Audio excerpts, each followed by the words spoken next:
मित्रांनो, आज आपल्या देशासमोर एक अत्यंत गंभीर विषय. जर आपण आज यावर विचार नाही केला तर भविष्यात आपल्या देशाचं खूप मोठं नुकसान होऊ शकतं.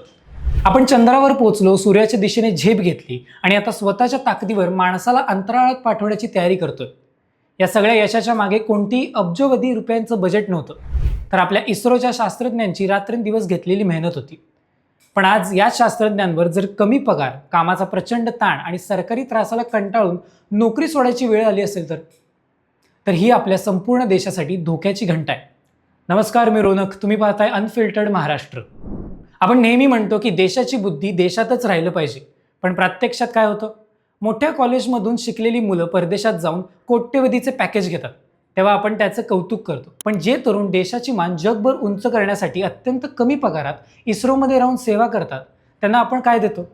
आज परिस्थिती अशी आहे की इस्रो सोडून जाणाऱ्या शास्त्रज्ञांना खासगी कंपन्या आणि स्टार्टअप्स 5 पट जास्त पगार देत आहेत. देशाभिमान नक्कीच महत्त्वाचा आहे, पण शास्त्रज्ञांनाही स्वतःचं कुटुंब असतं, मुलांचं भविष्य असतं.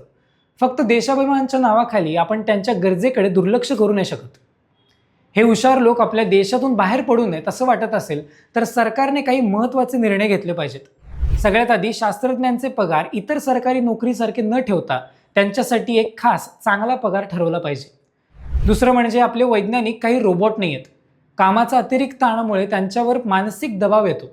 म्हणूनच नवीन लोकांची भरती करून त्यांच्यावरचा भार थोडासा हलका केला पाहिजे. आणि तिसरं म्हणजे वैज्ञानिकांना फाईल मंजूर करण्यासाठी सरकारी ऑफिसचे चक्र मारायला लावू नका.